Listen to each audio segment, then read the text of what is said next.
दोस्तों income tax के अंतर्गत आप कैपिटल गेन की एग्जम्पशन क्लेम कर सकते हैं, लेकिन इसके लिए लैंड रिकॉर्ड को भी देखा जाएगा। इसके लिए अहम फैसला दिया गया है जिसके बारे में कि इस वीडियो में डिस्कशन करेंगे। दोस्तों रेगुलर अपडेट के लिए आप हमारे YouTube channel CS Satbir Singh को सब्सक्राइब कर लें ताकि आपको रेगुलर अपडेट मिलते रहें। दोस्तों केस के फैक्ट इस प्रकार हैं। SSC के द्वारा सेक्शन 54F की एग्जम्पशन क्लेम की गई इनकम टैक्स एक्ट के अंतर्गत। दोस्तों जब आप कोई प्लॉट बेचते हैं उसके बाद आप रेजिडेंशियल हाउस यदि कंस्ट्रक्ट कर लेते हैं या परचेज़ कर लेते हैं तो आपको कैपिटल गेन से छूट मिल जाती है, टैक्स नहीं भरना होता। तो दोस्तों यहाँ पे SSC ने एक बड़ा प्लॉट जो है उसमें इन्वेस्टमेंट की और इस पर एक छोटा सा घर बनाया। असेसिंग ऑफिसर का कहना था कि लैंड बहुत ज़्यादा है जबकि घर छोटे से पोर्शन पे बनाया गया है, इसलिए पूरे अमाउंट की एग्जम्पशन क्लेम नहीं की जा सकती है। तो दोस्तों क्या इस केस में असेसिंग ऑफिसर एग्जम्पशन को रिस्ट्रिक्ट कर सकता है साइज़ के बेस पे।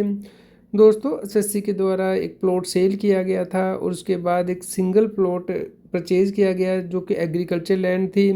दोस्तों टोटल एरिया 0.8619 हेक्टेयर था, लेकिन उसके एक छोटे से पोर्शन पे ही यानी कि 1490 स्क्वायर फीट पे ही एक घर कंस्ट्रक्ट करके दिखाया गया।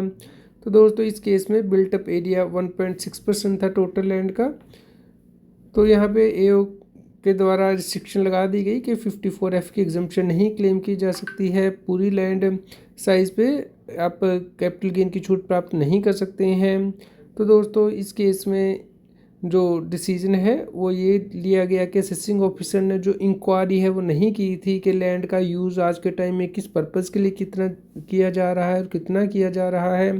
तो यहाँ पे असेसिंग ऑफिसर ने लैंड रिकॉर्ड को वेरीफाई नहीं किया था और जो साइट विजिट है वो कंडक्ट नहीं किया था। दोस्तों यहाँ पे कोर्ट के द्वारा असेसिंग ऑफिसर का जो प्रीवियस ऑर्डर था उसे सेट असाइड कर दिया गया और ये केस वापस असेसिंग ऑफिसर को भेजा गया और असेसिंग ऑफिसर को कहा गया कि वो डिटेल फैक्चुअल इंक्वायरी कंडक्ट करे डिसाइड करने से पहले, और दोस्तों इस केस में प्रॉपर इन्वेस्टिगेशन की जाएगी। तो इस प्रकार दोस्तों अगर आप फर्दर रेजिडेंशियल हाउस में परचेज करते हैं तो ही आपको एग्जम्पशन मिलती है। तो यहाँ पे कोई मैथमेटिकल फॉर्मूला नहीं है कि कितना अमाउंट आपको साइज़ जो है हाउस का कितना होना चाहिए। और दोस्तों इस केस में इनकम टैक्स डिपार्टमेंट को प्रूव करना होगा कि वो जो घर है वो रेजिडेंशियल हाउस नहीं है या फिर पूरा अमाउंट जो है वो रेजिडेंशियल हाउस में इन्वेस्ट नहीं किया गया। तो इसके लिए असेसिंग ऑफिसर को एविडेंस गैदर करने होंगे। असेसिंग ऑफिसर एज्यूम नहीं कर सकता है। तो दोस्तों इस प्रकार असेसिंग ऑफिसर लैंड साइज़ के अकॉर्डिंग इंक्वायरी कंडक्ट करेगा और दोस्तों उसके बाद डिसाइड करेगा। तो आपको इंश्योर करना है कि आप क्लाइंट को एडवाइस करें कि वो इसके लिए डॉक्यूमेंटेशन मेंटेन करके रखे कि उसने रेजिडेंशियल हाउस ही परचेज़ किया है या कंस्ट्रक्ट किया है, ताकि वो इनकम टैक्स एक्ट के अंतर्गत एग्जम्पशन क्लेम कर पाए। और दोस्तों यहाँ पे जो जजमेंट दी गई है वो बताती है कि असेसिंग ऑफिसर के पास इन्वेस्टिगेशन की पावर है, उसे इन्वेस्टिगेट करना होगा, वो जस्ट अज्यूम नहीं कर सकता है।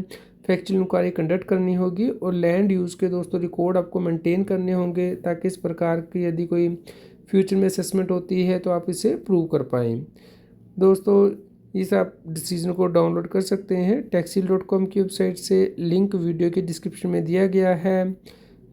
तो इसी प्रकार के रेगुलर अपडेट के लिए आप हमारे व्हाट्सएप चैनल को सब्सक्राइब कर लें। QR कोड स्क्रीन पे दिया गया है, लाइक करें और शेयर करें ताकि सभी लोगों तक ये जानकारी पहुंच पाए और वो इनकम टैक्स की कॉम्प्लायंस कर पाएँ। यदि आपका कोई भी क्वेश्चन हो तो आप हमें कमेंट करके ज़रूर बताएं।